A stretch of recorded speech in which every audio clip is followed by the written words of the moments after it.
Oi gente, eu sou a Jess e esse é o canal Leia com Jess.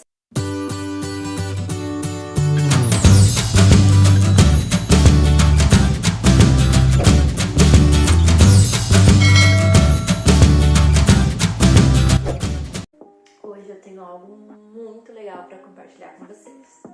Depois de muito tempo parada com esse canal, eu resolvi voltar e voltar com tudo. Hoje a gente vai falar sobre um autor misterioso aí no meio literário, que por acaso eu acabei encontrando no Instagram.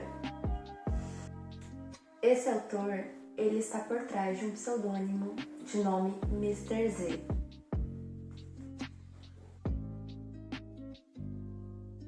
Antes de ser o Mr. Z, ele era Cássia Fernandes. Como Cássia Fernandes, o seu primeiro romance de estreia foi O Violinista.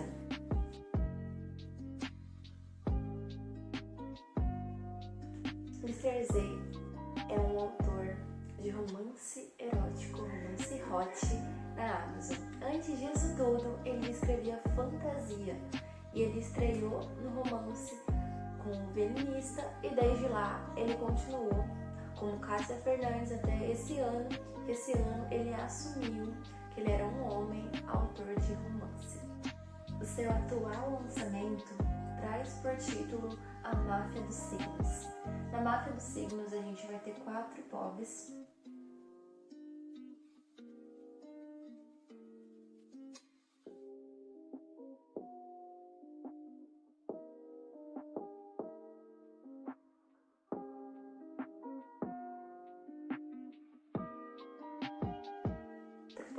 Onde os personagens são o Alexander, Valkyria, Estevão e Elisa. O livro em si é um livro dark romance, máfia, enemies to lovers. Agora que você já sabe qual é o atual lançamento do autor, vamos conhecer um pouquinho sobre ele?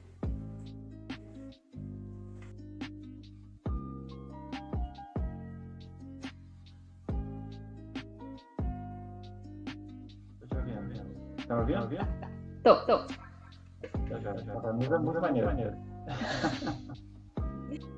Me conta, como que você começou? Você sempre gostou de escrever desde criança? Em que momento que você decidiu que você queria ser escritor? Entendi. Então, desde muito cedo eu sempre li bastante, então eu sempre imaginei inventando alguma história ou coisa do tipo.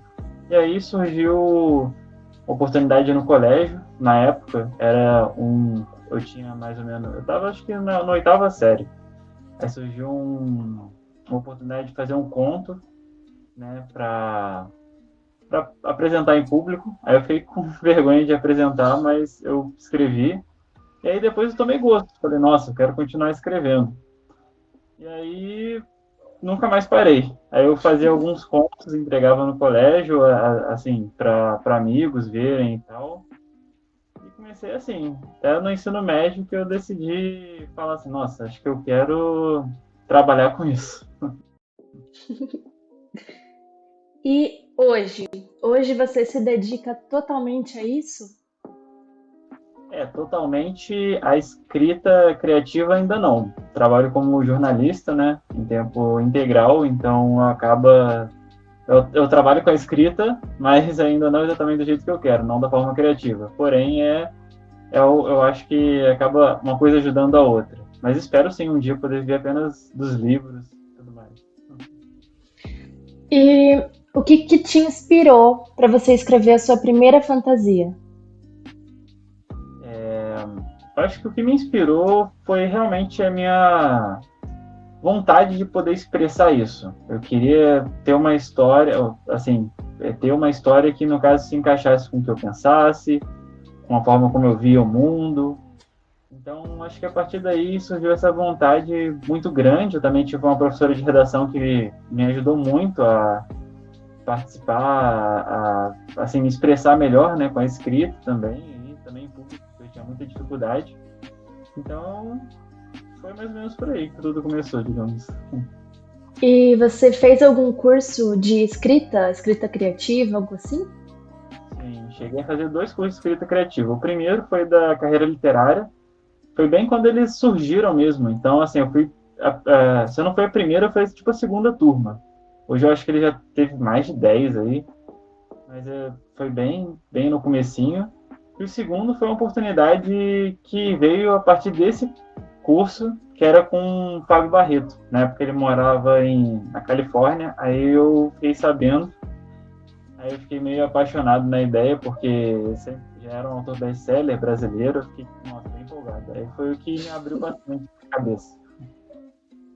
Você tem alguma mania na hora que você vai escrever? Silêncio, eu tenho que ouvir música, eu tenho que fazer alguma coisa assim? Geralmente, depende muito da história. Tem, por exemplo, quando eu vou escrever fantasia, eu gosto de ouvir histórias, ou melhor, eu gosto de ouvir músicas com uma ambientação bem medieval, aquela coisa de taverna mesmo, sabe? E aí eu gosto bastante de instrumental, mas quando é alguma história, por exemplo, de romance, que é sobre, por exemplo, uma pianista, eu prefiro ouvir um piano. Mas sempre instrumental e sempre estou com uma garrafa de água. Já vai se hidratando e escrevendo.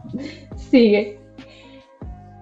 E você citou agora da fantasia. Você saiu do mundo mágico, dragão, varinha mágica para romance. Como que você decidiu isso? O que que aconteceu que você simplesmente falou, vou escrever romance agora?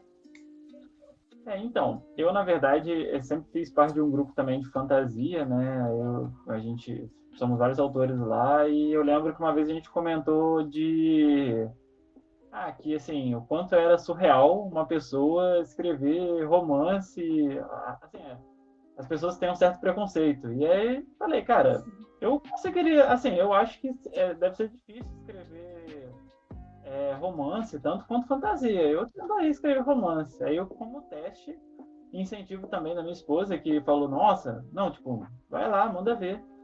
E aí, quando eu fui escrevendo, eu falei, nossa, é diferente, mas ao mesmo tempo é tão divertido quanto, sabe? Então, eu Sim, bem satisfeito. Eu acho que acho que a gente fazer o que a gente gosta tem que ser uma coisa que a gente se dá bem mesmo, não tem jeito. sim, não adianta.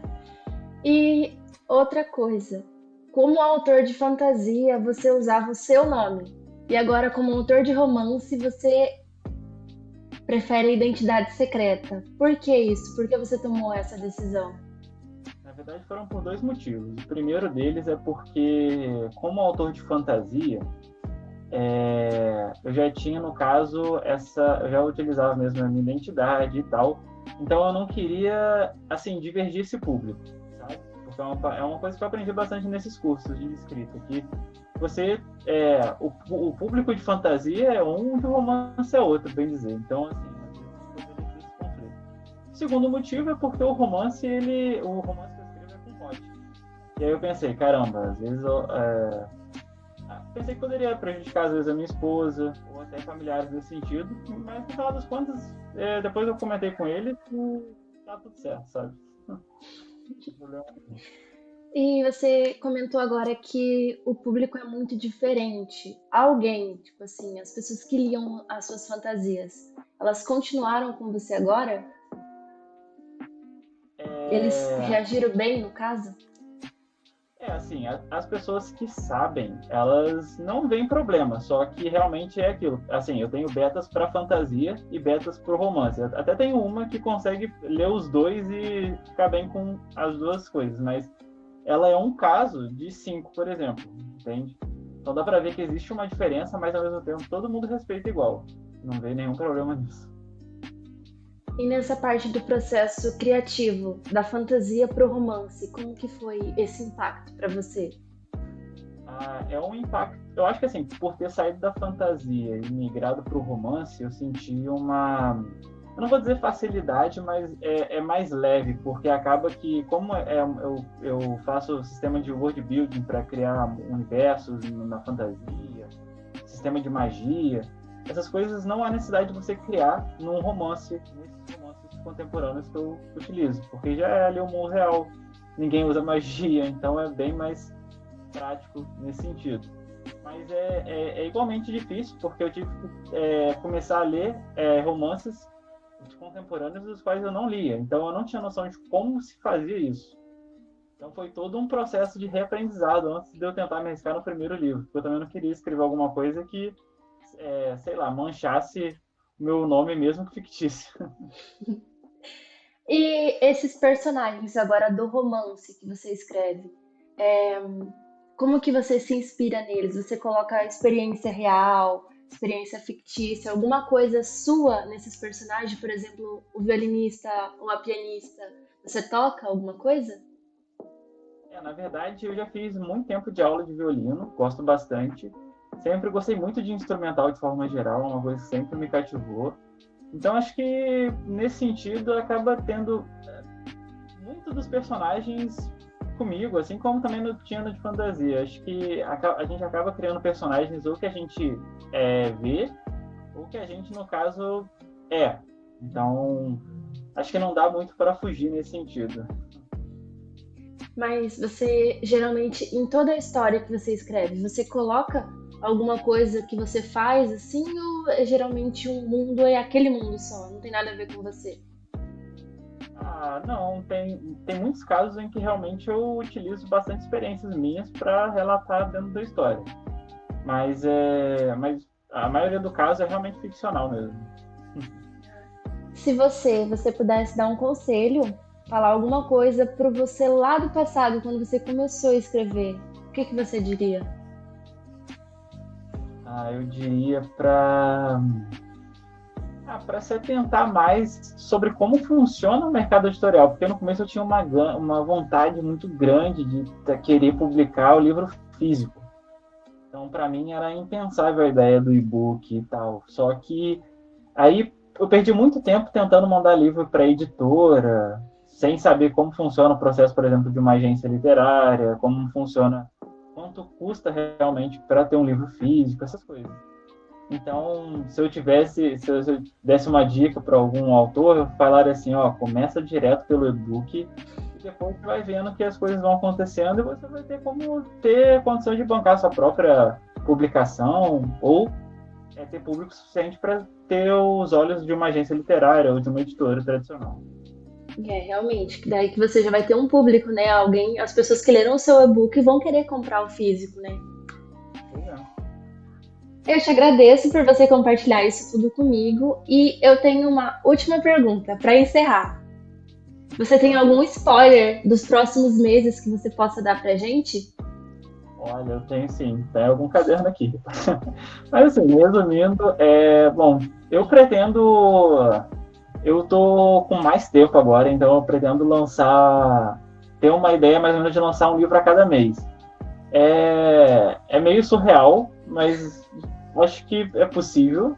Mas se não for, ainda porque também tem a Cristina, né, que fica de olho nessas coisas, tipo, tem que ver quando vai lançar, qual é a melhor data e tal, né? Eu não entendo muita coisa. Então, com certeza ainda tem uns 2 ou 3 livros ainda até 2023. Eu, no momento, agora já tenho um que já está com a revisora e já estou escrevendo o próximo. E já tenho, no caso, um outline que eu preparo para os próximos 3 livros. E aí eu vou deixando isso organizadinho para quando vir mais para frente eu já vou mexendo também. E foi isso, gente.